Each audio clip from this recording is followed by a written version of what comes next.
This is a difficult topic for so many reasons. And I found myself, this is the second time I've sat down to make this video, and I've hit stop and rewind and re-record about 7 times already, just in the intro of trying to talk about the father wound and fatherlessness. And I know it is also because I have some issues here. So I'm going to try to set those aside. But many of you know I have shared that I have my own father wounds for different reasons. And they really do, they run deep. And I do think that because the primary caregiver in my life was my mother, and I do believe the primary caregiver has the most significant impact when we're talking about attachment, for example. I think even on my channel, I've avoided this topic more and more. And I don't want to dismiss that. But I do want to talk about the role of the absence or the presence of emotionally, physically, mentally unsafe, absent fathers. And what I believe is this, keeping in mind, and we cannot dismiss the role of patriarchy and gender role expectations and all of that historically on how we perceive these things. Because the truth is that we all come from somewhere and we all long to be known and understood by our parents. And I think that applies to both biological parents, adoptive parents, caregivers, that even if you have the greatest, situation of love in your life, if there's an absence or an abandonment or a wound, it doesn't erase that. I could have the greatest stepfather in the world. I didn't, but I could. And it wouldn't erase the longing to understand or know the father I didn't have, for example. So I want to keep that in mind. And it doesn't erase the fact that historically, because of the way our societies have been set up, that when families don't have traditionally a father, there are impacts, risks of poverty,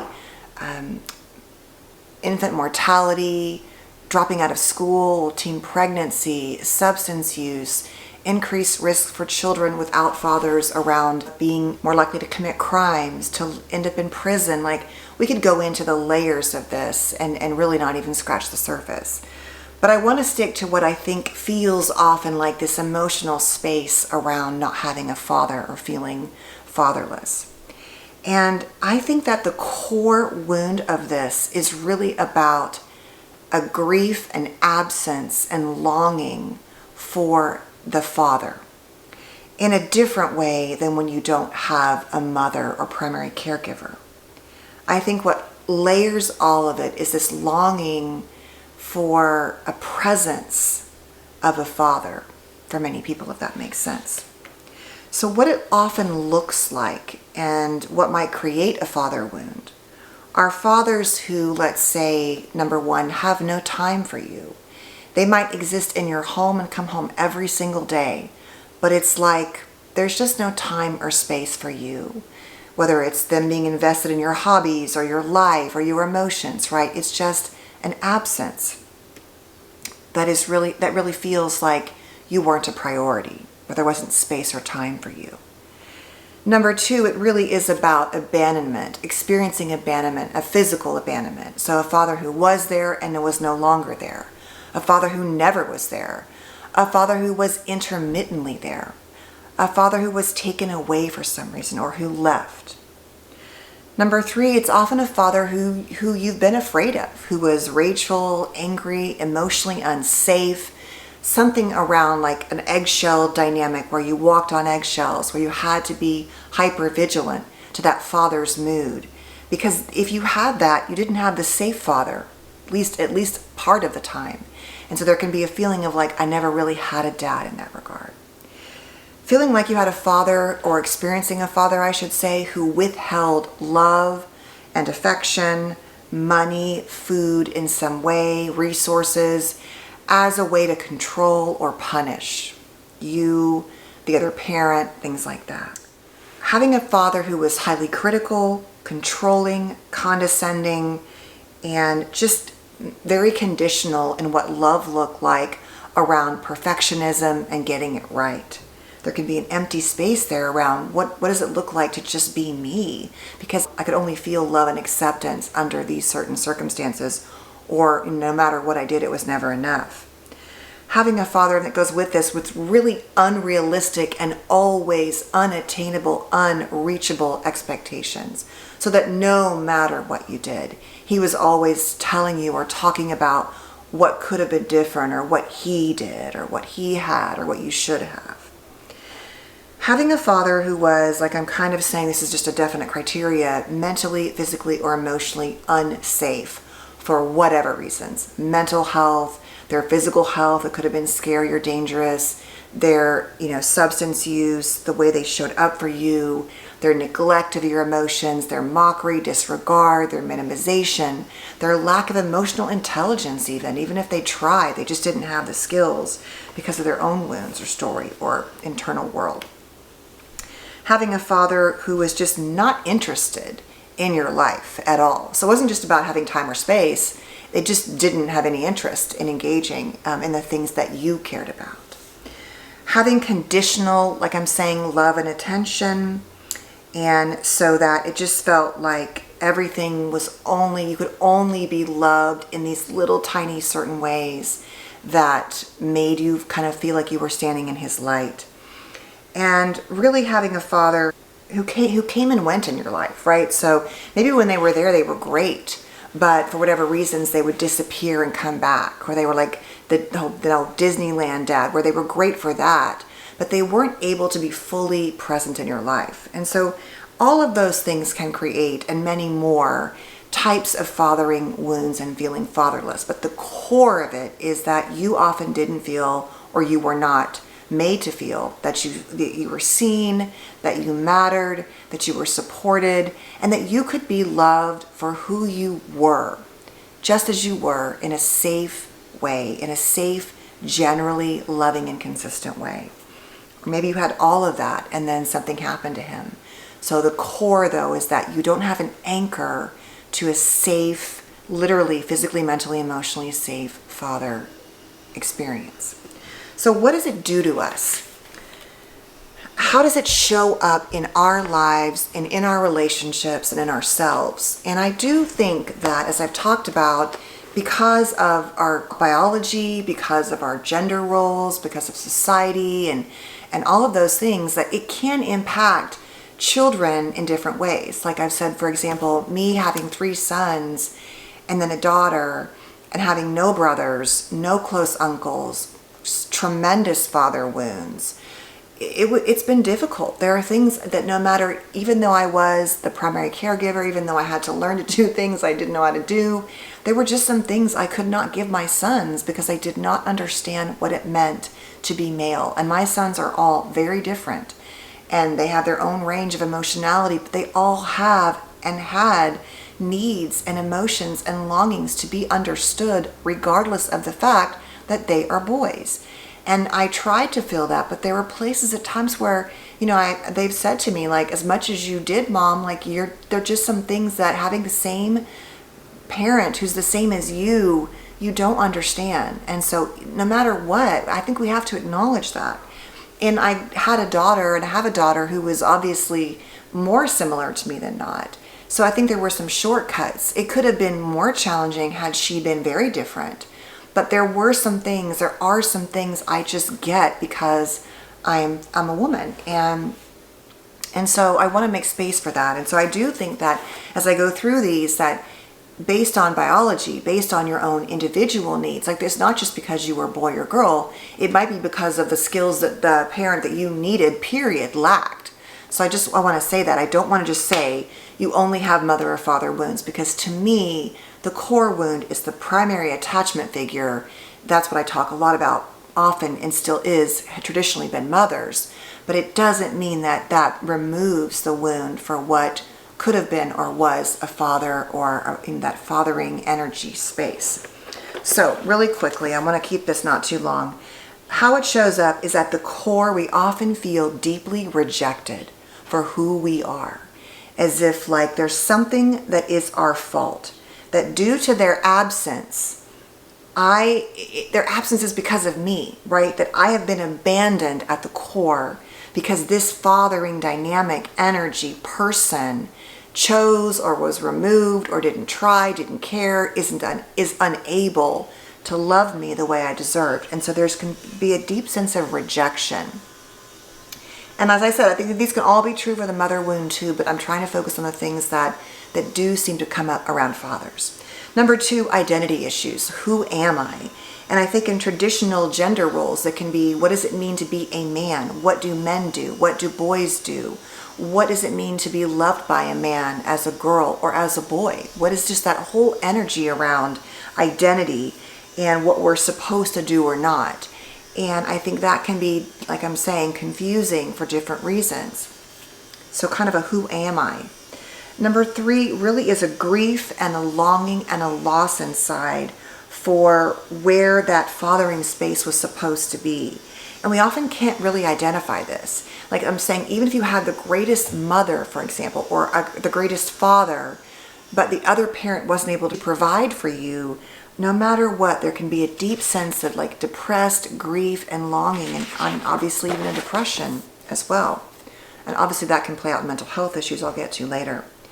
There can be worthiness issues for sure around perfectionism and self-esteem. Boundary issues, being overly rigid, overly controlling, or very needy and clinging to manage that anxiousness inside of not knowing and understanding what it feels like to have a safe experience of love around boundaries. So, or fear you're going to be left again, right? So that can play out in controlling behavior. There can be this like masculine energy around rigidity and controllingness that can kind of feed into the boundary issue that I think sometimes we perceive as being male, though they're not. There's no gender for boundaries, but that space can exist inside. There can be issues around anger. What does anger look like? Am I allowed to be angry? What does healthy anger look like? There can be this fantasy creation of what it means to be a man, or what men do, or how men should love you, or men should be.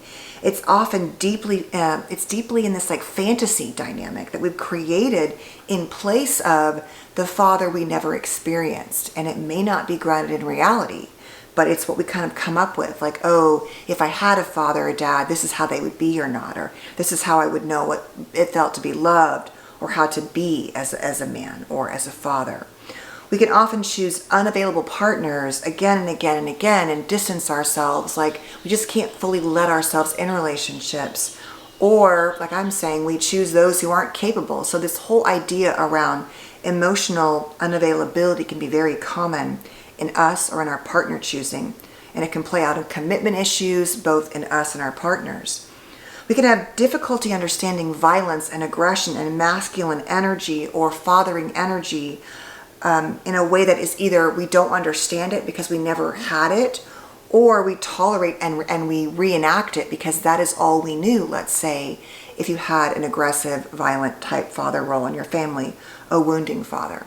That can also play out for some people in that to be emotional, to be soft is weak, is bad, that it's only okay, that being a father means to be aggressive, to be so harsh that there's no space for that. So we can avoid that, and any child can avoid that.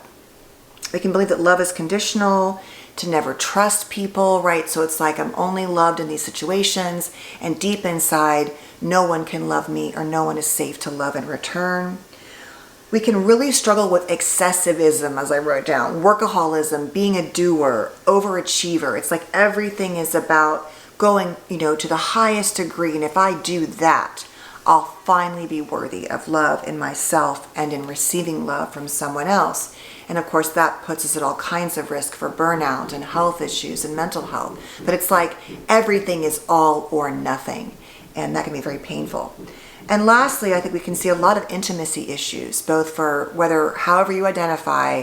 It can be issues around how to be non-physically affectionate, like what does non-intimate affection look like, intimacy, conditions of intimacy, affection in like little safe ways that isn't, like gonna end up in an intimate act. It's like there can be just this lack of understanding the nuances of intimacy on every level, from touch and affection and soft words to the actual physical acts of intimacy. And it can play out, and I do think that in some cases that for people who have overly identified with what it means to be men, or been in this role where there's no softness allowed, that the only way to express intimacy is through the physical act. And that can play out in all kinds of issues around marital coercion and in a lack of safe, intimate expression, what it means to be loved. And so for many people, I think this is true more often, but it actually can be true in different ways, that, for those who were denied the ability to have safe emotional expression, the only way to feel touch and feel close is through the intimate act. And for others, it could be only feel loved when men or fathering types love me back in an intimate way. And that can lead to all kinds of issues around objectifying, like I'm saying, issues with coercion, believing that intimacy is bad or unsafe. And then you layer in all of the things that go on in society around objectification and traditional men's and women's roles and mommy and daddy issues. And all of those can really impact how we show up in relationships.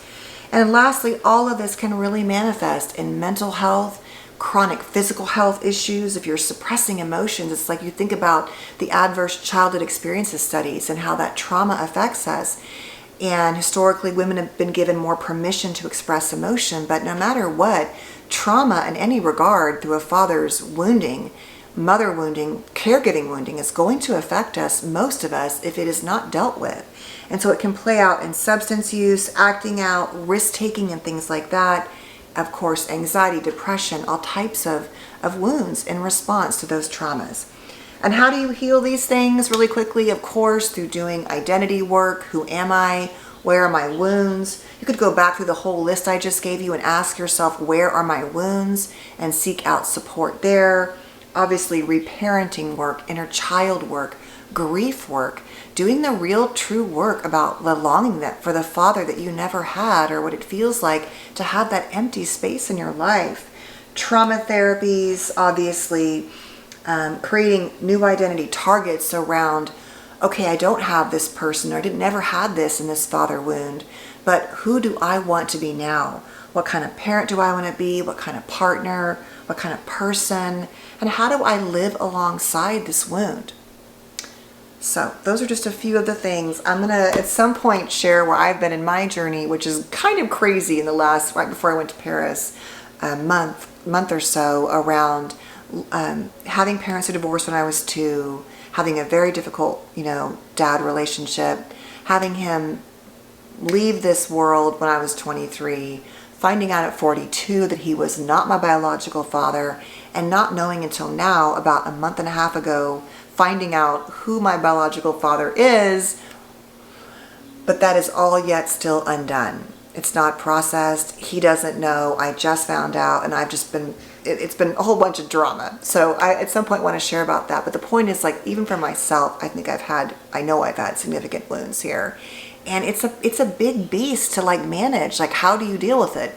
Also at 55, I'm not necessarily seeking my identity in the way I might have been if I had found that out, in my 20s. But we know that regardless, like I was saying, of whether you're adopted or not, that no matter how you are in this world or how much love you get, there can still be wounds around your identity, around where you came from, around your biology, around your history.